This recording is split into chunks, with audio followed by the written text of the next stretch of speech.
Hey everyone, it's David Michael. About a month ago or so, I had filmed a vinyl finds video, and I had made reference to the fact that I had filmed a David Bowie video, and I had filmed it on the anniversary of his death. And the video was the night I met David Bowie, and I kind of related the fact that I wasn't happy with the video. I kind of rushed through it, and I didn't think I did the story justice enough. So I still get messages every now and again of people asking me to want to take some time out and maybe redo the video and tell the tale. So that's what I'm doing here. I have a little bit of time tonight. I can't sleep, so I thought I would rack my brain for the details and try to properly tell the story of the night I met David Bowie. So we're going to call this Story Time with David Michael. So for the benefit of those who have not seen my videos before, and if you're a regular viewer of my channel, you're going to get sick of me telling the backstory of my life. But for those of you, for the benefit of those who have not seen my videos before, and it'll add some perspective of the story coming up. I spent about 22 years in music retail.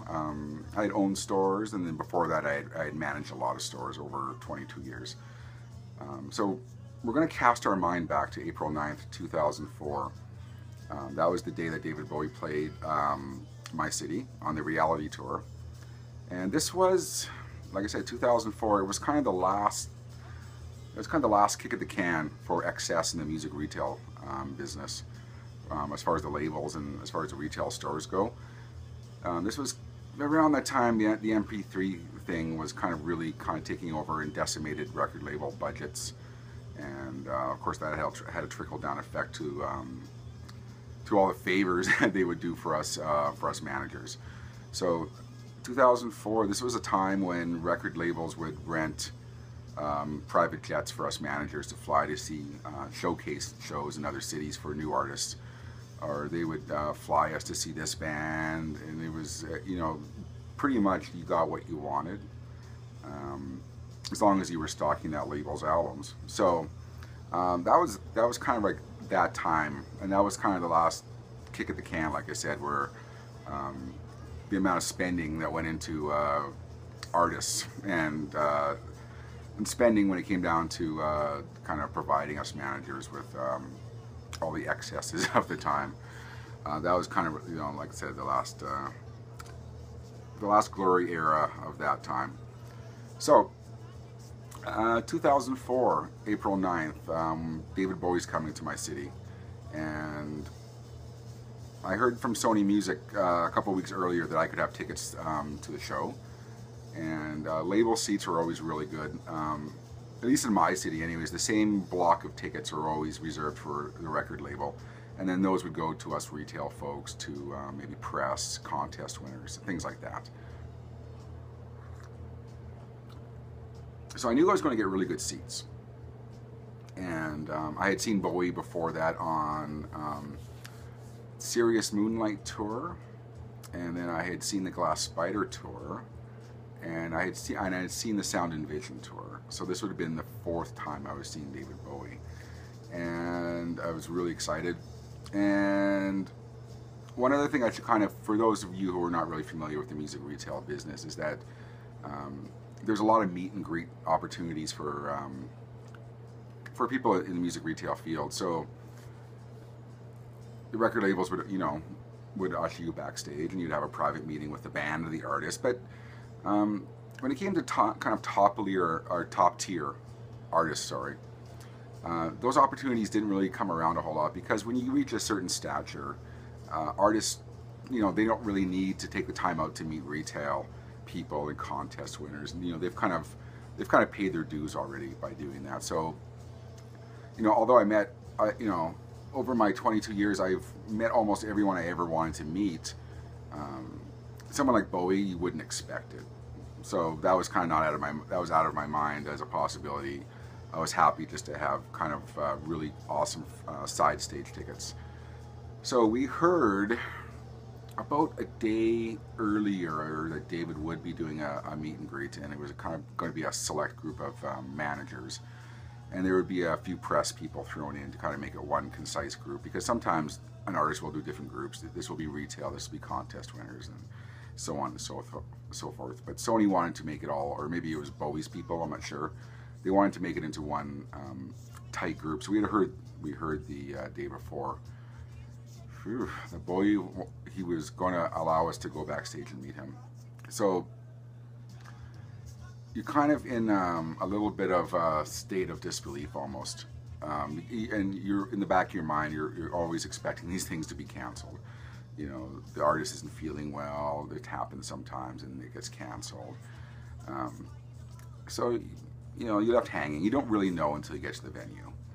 So we get to the venue and we met the Sony Music representatives and we got taken to our seats, and at that point you're still kind of expecting something's going to fall through. It's too good to be true. It's too good to be true. And on that tour, the Polyphonic Spree played.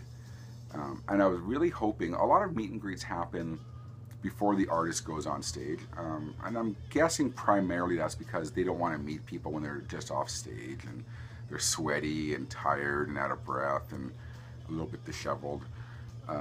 So I was kind of hoping if this thing was going to happen, that it wasn't going to be before David went on, because I really wanted to see the Polyphonic Spree. That was kind of a new thing. They were kind of a really big buzz band at the time. And the Polyphonic Spree took stage and we hadn't gotten word about when the Backstage was going to be, so I was kind of relieved. And what was really disappointing to me was, out of the sold out crowd, there might have been a handful of us that was on our feet, really excited to see the Polyphonic Spree. And being where I live in kind of Western Canada, you can kind of draw your own conclusions what kind of folks in general we have around our parts. And I'm generalizing, but everyone hated the Polyphonic Spree, and there were people yelling, and I don't recall people throwing stuff, but it was that kind of crowd. And I was so excited and I was so blown away by the Polyphonic Spree that I have this vivid memory of turning around, and I know I seem like a really nice guy on YouTube, but I have a bit of a mean streak. And I turned around and I let these people know exactly what I thought, and they should maybe sit down. And they did. And I was able to enjoy the Polyphonic Sprees the rest of the show.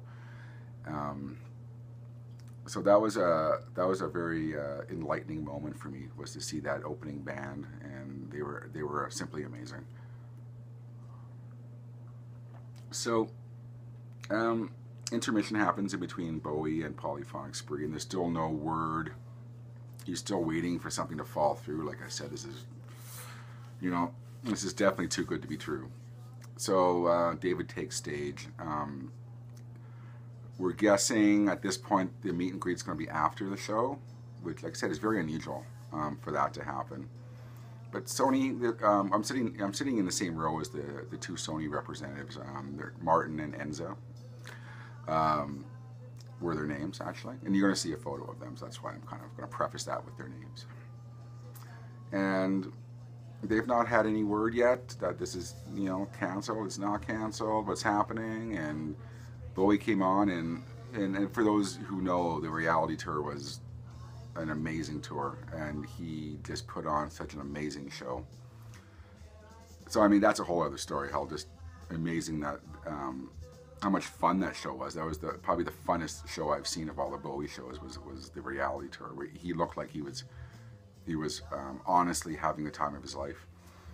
And the show came to an end. The encore came and went, and lights went on. We stood up, and the Sony reps looked at us and said, "All right, let's go." So it's happening. The meet and greet is on. I'm going to meet David Bowie, and to say David Bowie is a hero would be an understatement. So it's what I'd say in 22 years, I've been to hundreds of Backstage meet and greets. Like I said, I've met so many of my idols and people I just love, that you kind of become numb to the experience to a certain extent. You kind of know how it's going to go. You know what the flow is. For David Bowie, it was nerves, shaking. We're not even in front of him yet were just making the walk down to meet him. And at the time, I should preface this all by saying I was working for HMV Canada, and I was running the second biggest store they had in my city. And so if you're running that size store, you kind of have a lot of stroke, so to speak. So like I said, I was one of those chosen people. And unfortunately, they had just hired a new general manager. And I won't say his full name, but his name was Todd. Todd wore a polo shirt, and Todd didn't like music. And he wanted to go meet David Bowie. For what reason, I don't know. Like I said, he didn't come from a music background. He was hired from some kind of print publication, and he just kind of happened to. This is when HMV was. They weren't really hiring music people anymore. They were more hiring business people for their kind of higher level positions. So, for those of you people who've been to meet and greets, one of the big attractions of it is you could get a photo. You could get an autograph. Sometimes you get both. Sometimes you get none. Sometimes it's just a handshake. You never know until you're on your way down, and then the representative from Sony will kind of get word. This artist will take photos. They won't sign. They'll sign, no photos. And this is what we're expecting, because artists, when they come off stage and they do meet and greets the odd time, they don't want photos. They're not looking their best. So, we have Sony gave us reality posters in case he wanted to sign. So we're going down the concrete corridor that stairs to the backstage area. I remember this vividly. We had gotten word while we're walking down this big concrete stairwell that David would take photos but no autographs. So this HMV general manager, his name's Todd, who wore a polo shirt with a collar up, if you know what I mean. Very non rock and roll to me. He turns to his wife and he said, "Well, this has just been a huge waste of my fucking time." He was there to get an autograph to put on his wall to say he met David Bowie. He really wasn't interested in meeting David Bowie. So he loudly proclaimed that sitting through the Polyphonic Spree, sitting through David Bowie, the first time he had seen David Bowie and he had experienced the reality tour, and he was going down, he was able to meet him, but no autograph. But that was a waste of his fucking time. So I didn't really have, I didn't put a lot of stock in this guy to start with, and really his stock fell below zero on this one for me. So yeah, he's very loudly complaining that, no, this whole night's been a waste of time. He won't get his trophy autograph. So anyways, that is burned into my memory as one of those great moments of, what the fuck. So yeah, so we're backstage and we're ushered into this kind of a private room, and it has private curtains, and we're kind of all in a group. We're kind of mingling. It's a little bit, it's getting on a bit in time, 15-20 minutes, and just out of the blue, David Bowie walks in, and the first thing I thought about was he's really tiny. He was really small. I mean, that's no slight on David. That's just the kind of, you don't know. You don't know what your hero's going to look like. Does he look like, the presence that was in Labyrinth? Is he that seriously cool guy from the Let's Dance era? Is he the Thin White Duke? What is he? I don't know. He walks in and he's just a normal guy. And so I was fine with the no autograph. I was fine with the no photo. I would have been fine just to be in his presence for a minute. So we all had a group photo, and David Bowie was nice enough to come down and shake our hands. And someone when you go to backstage meet and greets, like I said, I had done so many of them. I kind of knew the do's and don'ts of what does the artist usually not want to talk about. They usually don't want to talk about themselves. They're just everyday people, as I find, and I mean, it's kind of obvious to say, but a lot of people treat their heroes as godlike, and that's the last thing they usually want to hear. There's several people before me who shout out, "I'm your biggest fan, I'm your biggest fan." You know, that's probably the worst thing they could have said, because these people are shouting that they're David's biggest fan, and how many times has he heard that his whole life? You know, and I recall David looking up, and he just kind of dismissed them with his eyes, and we never went to go talk to those people. So my time came to meet David. I shook his hand, and I had recalled on stage he had mentioned that he had gone with his wife and child. They had gone to something called the Mutard Conservatory in my city, which is the series of huge pyramids, and it's just plant life. This whole ecosystem. It's really a wonderful place. If you want to know what I'm talking about, you could Google the Mutard Conservatory in Edmonton, Alberta.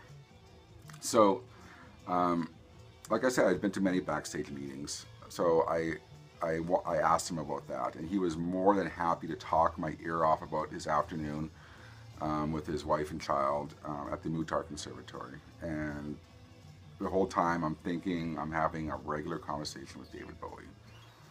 And I don't recall us ever really talking about music. He was more interested to talk about what he had seen there, you know, what his child thought of it, you know, and it was just a really nice conversation, and I got more than my 1 minute with him. Thanks to those people who were shouting, "You're the greatest," he had more than a few minutes for me. And that was my great moment with David Bowie, was talking just on a regular level, and it was kind of hard to maintain that level, I'll be honest with you. Because let's be honest, it's David freaking Bowie.